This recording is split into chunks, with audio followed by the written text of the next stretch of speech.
How did the kid from your school die? Of all things, an unfortunate camping accident. This was before cell phones. Two friends went out for the weekend to a campground for some fishing over the weekend. When they didn't arrive home at the time they said they would. The parents called the provincial park to see if they were running a bit late. The weather wasn't great and the camp was about an hour away from town, so it was entirely possible they decided to stay another night and drive out in the morning instead. The park warden stumbled upon their campsite and found both of them dead in their shared tent.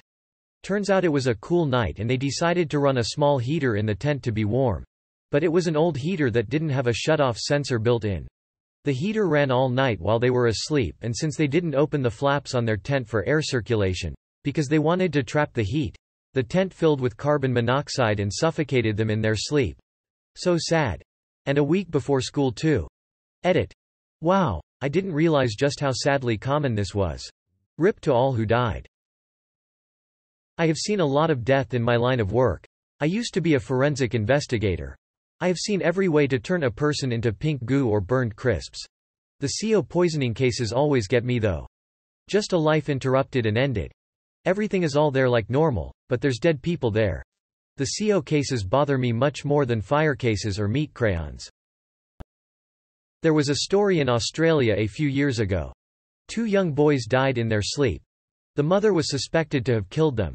Her ex-husband, the boy's father, stood by her saying she would never harm the boys. She ended up in hospital from CO poisoning as she was still staying in the house. It was a faulty heater that was slowly killing them. The boys died first because their bodies were much smaller. The mum survived. Her and her ex-husband do a lot of campaigning about getting old heaters tested. Truly awful story. Playing along a fast-moving creek deep in the woods. First teen gets pulled under really fast. Second one immediately runs and dives in to find him. A minute later, first teen comes back up on the other side, exhausted but thankfully unhurt. Guy who went in to find him was not coming back up. Was in the days before cell phones. Had to run a good mile back up the trail, hop in the car, drive to the nearby park ranger office, East Texas Big Thicket area, and report, get help, along with guide rescuers. Took about 30 minutes total to get back out there to the accident. Still no sign of him.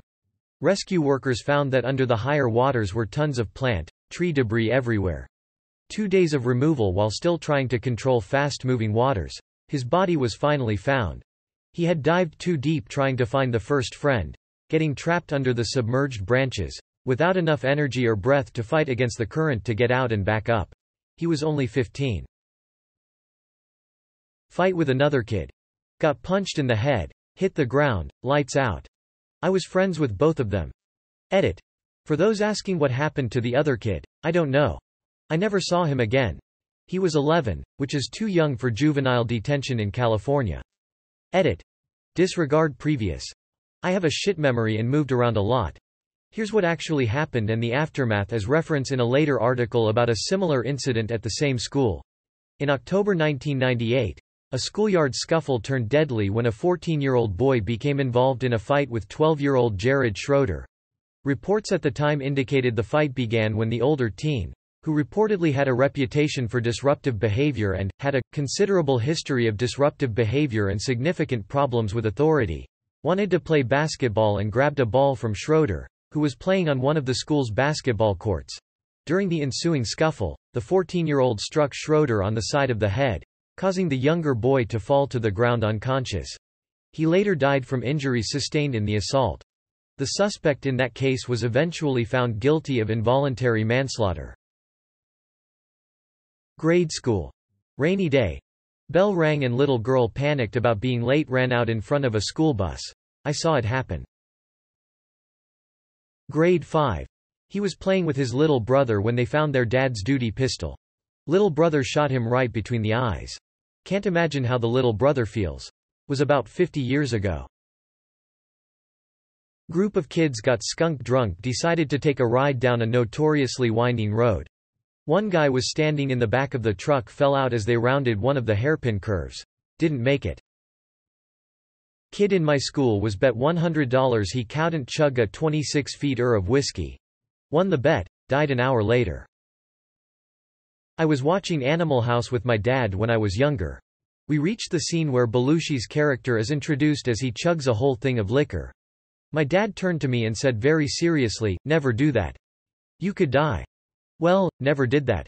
And as far as I can tell, I'm not dead either. I'm 2 for 2, Dad. Suicide in the forest behind my garden. Hung himself in his closet with a belt in 9th grade. He'd been in my earth science class, and then just wasn't there anymore. Poor guy had been bullied for years due to his Eastern European accent, and being underweight. Kids are fucking cruel and the rest of us never stepped in to stop it. We're all accountable. Rip Nicky. He was playing football and randomly passed out. Never woke up again. Something similar happened to a coworker of mine. He was playing basketball and sat out a game complaining of a headache. Then he passed out and never woke again. He was barely 30. It was devastating. Kidnapped, raped and murdered by a serial pedophile killer nicknamed the Man with the Mask, during school camp. We played together 3 days before. The killer had a spree over decades in different countries. Craziest part is, a soldier stationed close to the campsite saw the man and my friend in a car during a night run in the woods. Shortly after, the soldier was sent to Iraq. Years later, after he returned, he heard about the case and remembered that night and the car model he saw. This clue led to the arrest, trial and sentence of a previous suspect.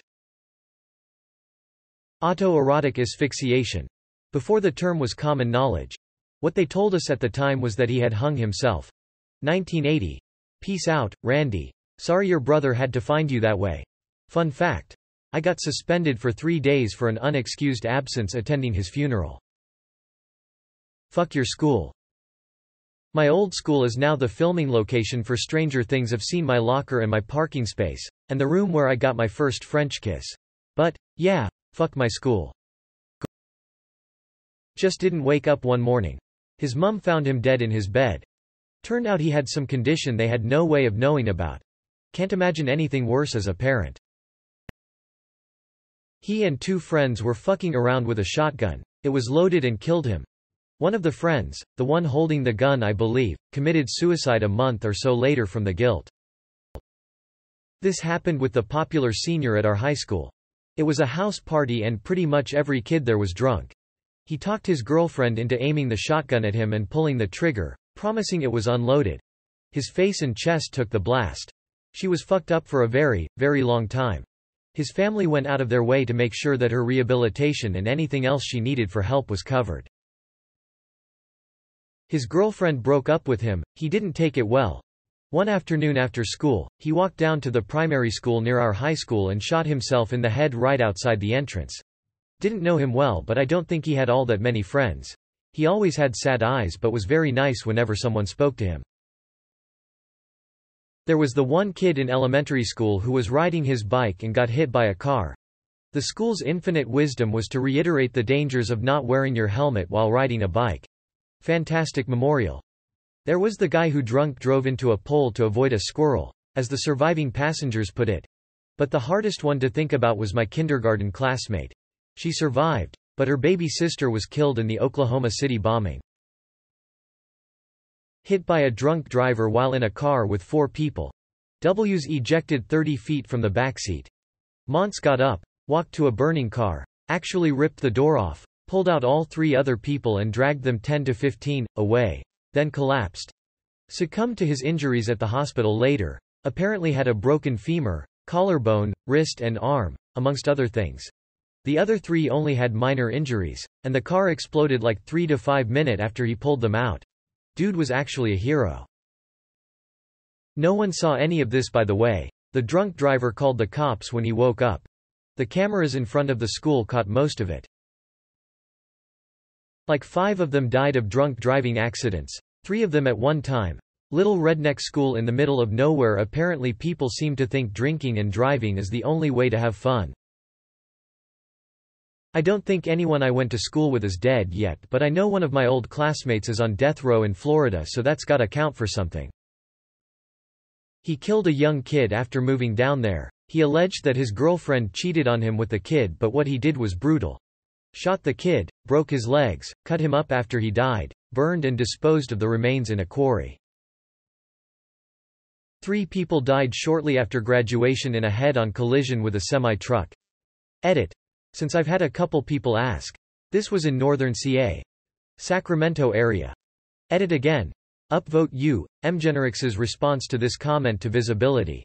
That chain has the whole story complete with a fun guessing game. Fell off a jet ski and then got hit by it when the driver turned around. Drowned. An electrician screwed up rewiring her family's house so a live wire was touching a metal pipe connected to the bath.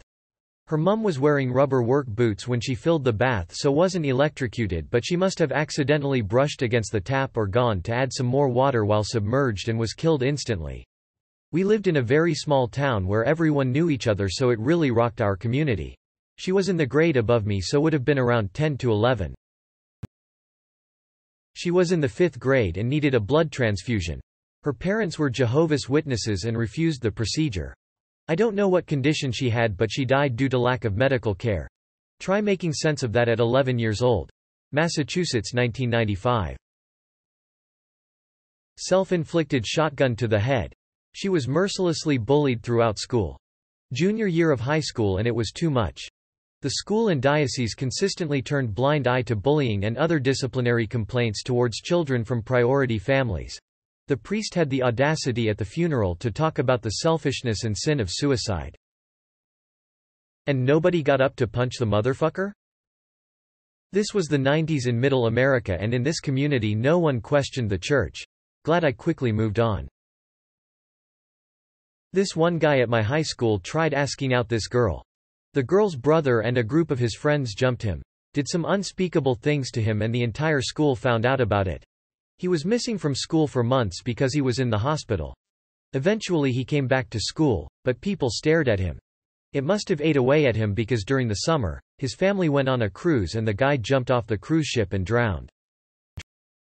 As a parent at this point, you fucking move.